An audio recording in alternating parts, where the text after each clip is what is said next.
Assalamualaikum warahmatullahi wabarakatuh. Waalaikumsalam warahmatullahi wabarakatuh. Alhamdulillahirabbil alamin. Wassalatu wassalamu ala asyrofil anbiya'i wal mursalin wa ala alihi wa sahbihi wa man wala amma ba'd. Bersyukur kehadirat Allah Subhanahu wa taala yang mana atas limpahan rahmat dan karunia-Nya kita masih dapat berkumpul dalam kelas ini dalam bacaan sehat walafiat.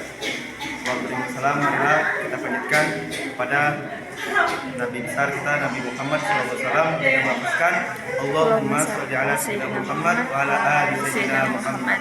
Sehingga saya ucapkan terima kasih kepada Bapak Dosen Pengampu Mata Kuliah Linguistik Umum, Bapak Dr. Andes Agus Setionegoro MPD yang sudah memberikan kesempatan kepada kami untuk presentasi.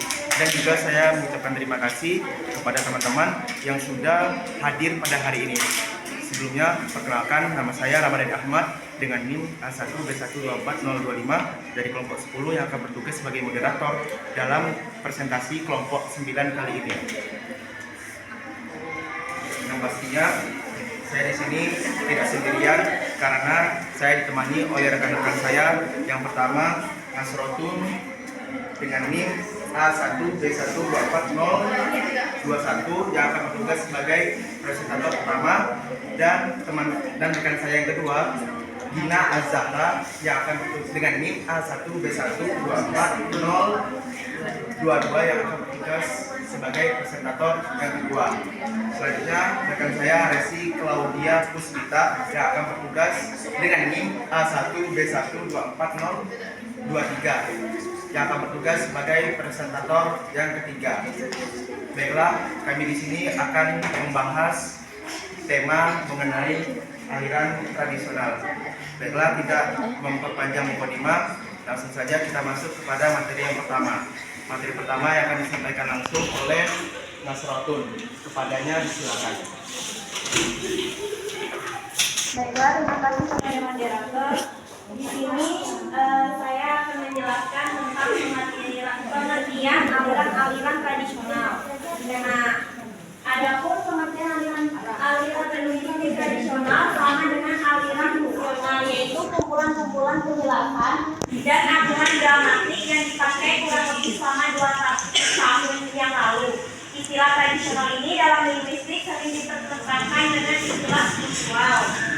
Nah, adapun pengertian aliran tradisional sama dengan aliran fungsional, yaitu kumpulan-kumpulan penjelasan dan aturan gramatik yang dipakai kurang lebih selama 200 tahun.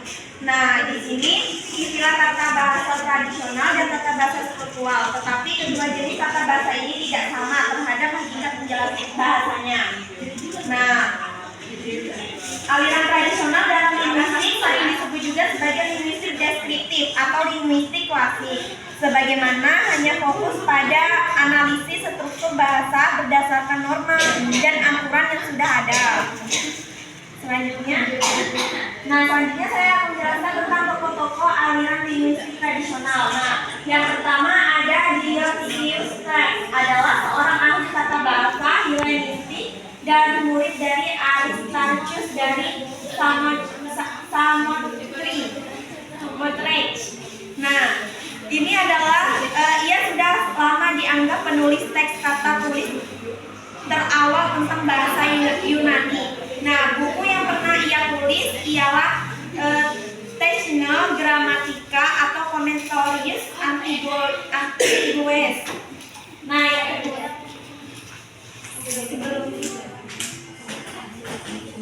Nah, yang kedua ada Plato, adalah seorang filsuf dan matematikawan Yunani, penulis filosofisal Dialogues dan pendiri dari Akademi Platonik di Athena, sekolah tingkat tinggi pertama di Barat.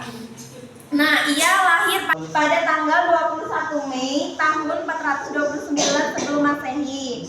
Dia adalah seorang filsuf dan matematikawan Yunani. Ia juga penulis filosofisal Dialogues dan pendiri dari Akademi Platonik di Athena. Ia sekolah tingkat tinggi pertama di dunia Barat. Ia adalah murid Socrates aliran Platonisme. Plato ini juga adalah seorang guru dari Aristoteles. Nah, gagasan penting dari Plato ini adalah membuat teori bentuk atau teori ide, teori idealisme platonik, teori realisme platonik, dan Hyperion. Nah, selain itu juga Plato ini menciptakan film seperti salah satunya film The World That Never Ends. Nah, selanjutnya ada tokoh-tokohnya yaitu Aristoteles, adalah seorang filsuf dan matematikawan Yunani. Mulai penulis filosofi Dialogoes dan pendiri dari Akademi Platonik di Athena, sekolah tingkat tinggi pertama di dunia barat. Nah, mulai dari Plato dan guru dari Alexander Agung, Aristoteles ini menulis berbagai subjek yang berbeda seperti fisika, puisi, logika, biologi. Serta Aristoteles ini lahir pada 19 Juni tahun 384 sebelum Masehi di Stangiri, Yunani. Nah, Aristoteles ini juga anak dari Nicomacheus Phtias. Nah, terima kasih. Saya kembalikan ke moderator. Baiklah, terima kasih kepada Mas Rodun yang sudah memaparkan dan juga menjelaskan materi kita yang pertama. Kita masuk kepada materi kita yang kedua yang akan dijelaskan oleh kepada Resi Claudia Puspita. Kepadanya disilakan. Sini. Nah, ya.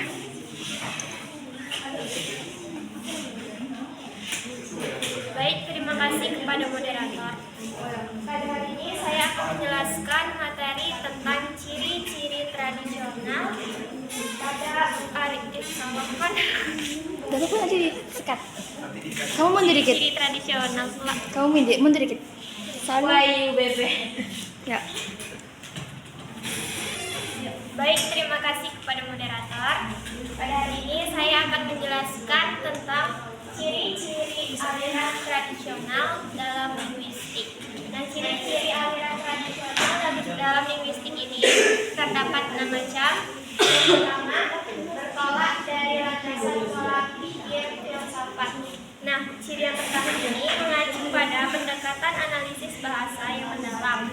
Nah, ciri yang pertama ini berakar dari pemikiran para filsuf seperti Plato dan Aristoteles. Ini mencakup pembagian jenis kata yang sistematis dan penggunaan istilah dasar seperti subjek dan predikat dalam pembelajaran bahasa. Ciri yang kedua yaitu pemarian bahasa secara historis. Nah, ciri yang kedua ini pada pendekatan yang meneliti perkembangan bahasa dari waktu ke waktu. Nah, ini juga dikenal sebagai linguistik diakronis yang berfokus pada perubahan dan evolusi bahasa, termasuk perbandingan antara bahasa-bahasa serupa dan sejarah kata. Yang kedua yaitu tidak membedakan bahasa dan tulisan. Nah, ciri yang ketiga ini melihat bahasa dan tulisan sebagai entitas yang saling terkait tanpa memisahkan antara kedua konsep tersebut. Nah, ini juga dapat berarti bahwa penguasaan bahasa haruslah meliputi semua aspeknya, termasuk pengetahuan tentang huruf, kata, dan kalimat. Yang keempat, pemakaian bahasa berkiblat pada pola dan kaidah.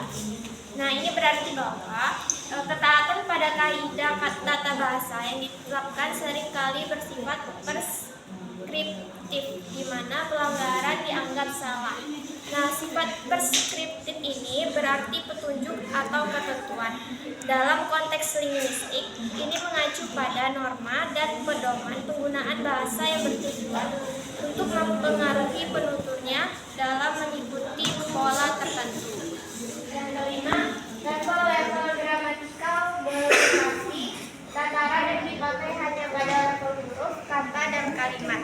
Nah, dalam pandangan konteks linguistik, ini berarti huruf dianggap sebagai unit terkecil diikuti oleh kata sebagai kumpulan huruf yang bermakna dan kalimat sebagai kumpulan kata yang menyampaikan pengertian lengkap.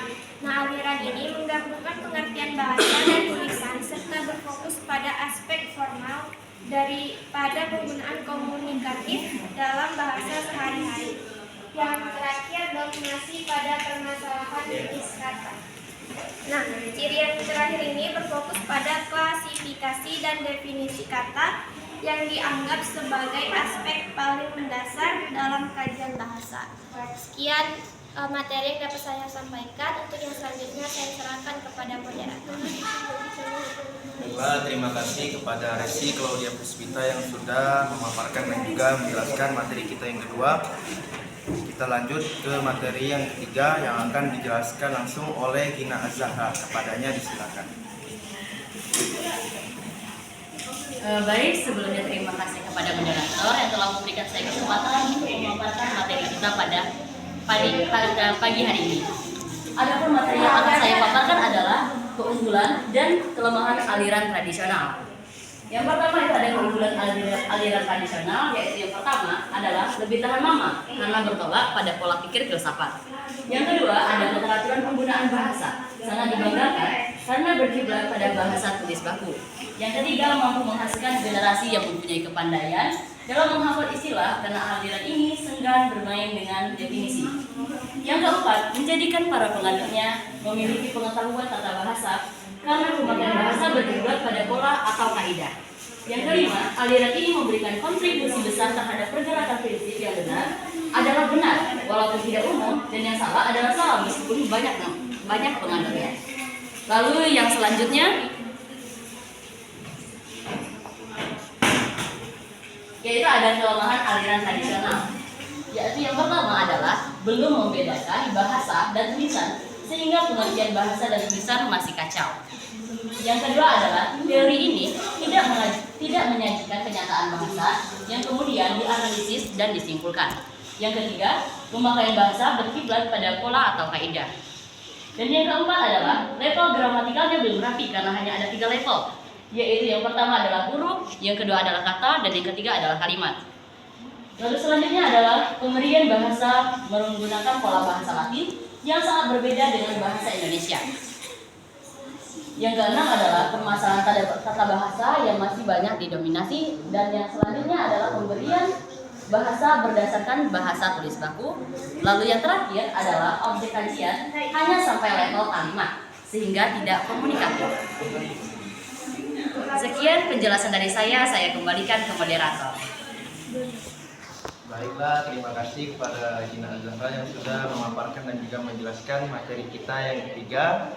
Baiklah, bagi teman-teman yang masih kurang paham dan ingin tahu lebih lanjut mengenai materi kita pada pagi hari ini, kami akan membuka ruang diskusi yang dimana teman-teman bisa untuk bertanya. Baiklah, bagi teman-teman yang ingin bertanya boleh mengangkat tangannya. Baiklah, pada Fania dipersilakan. Terima kasih kepada yang bertanya.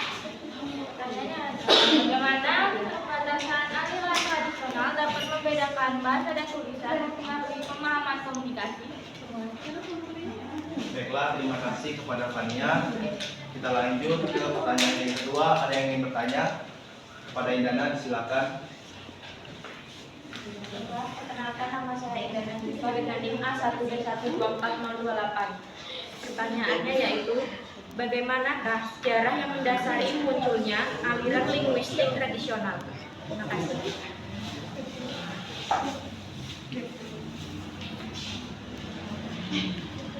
Baiklah, terima kasih pada teman-teman yang sudah berpartisipasi untuk bertanya. Langsung saja kami akan menjawab pertanyaan dari teman-teman. Pertanyaan pertama dari Fania Fitri Azkaria dengan pertanyaan,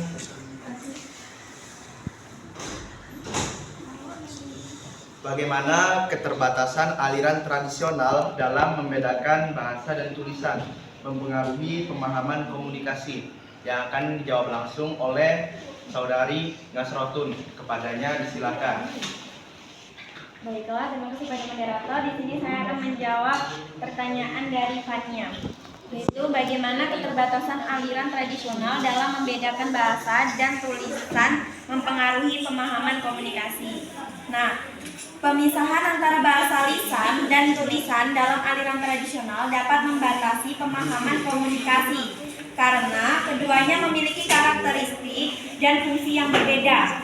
Bahasa lisan bersifat lebih fleksibel, kontekstual, dan dipengaruhi oleh elemen seperti intonasi dan ekspresi wajah. Nah, sementara tulisan lebih terstruktur dan formal. Dalam bahasa lisan, kita sering menggunakan bentuk yang lebih spontan dan tidak selalu mengikuti aturan gramatikal.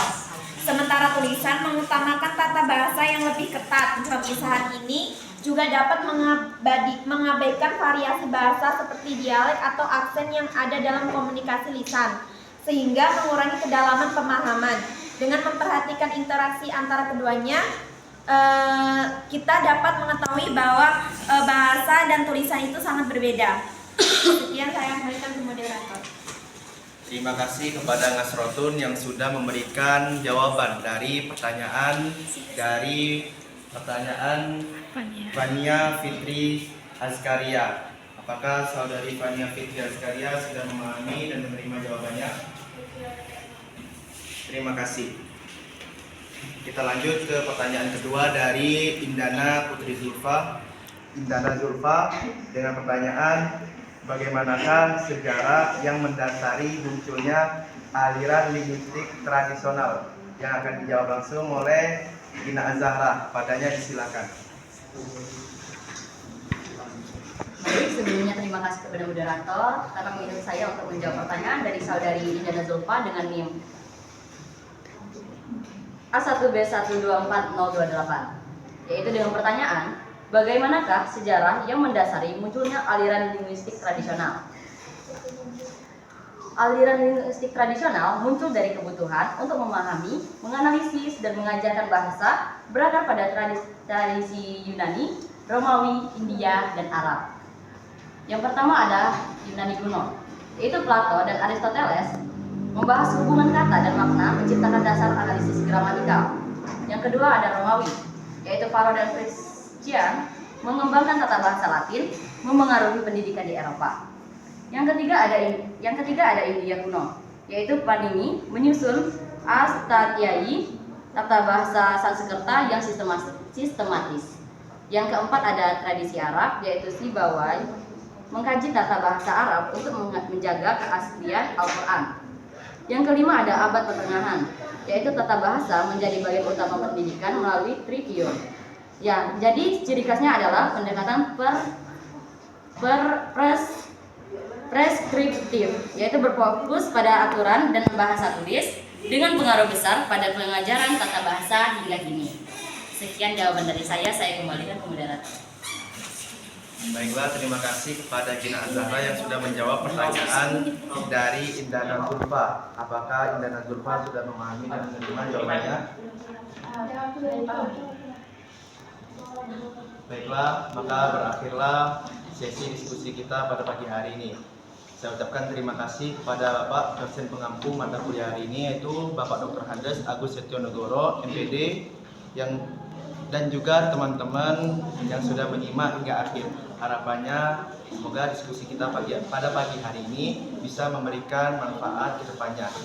Dirasa diskusi kita sudah cukup, maka saya moderator akan menutupnya dengan Wassalamualaikum warahmatullahi wabarakatuh. Waalaikumsalam warahmatullahi wabarakatuh.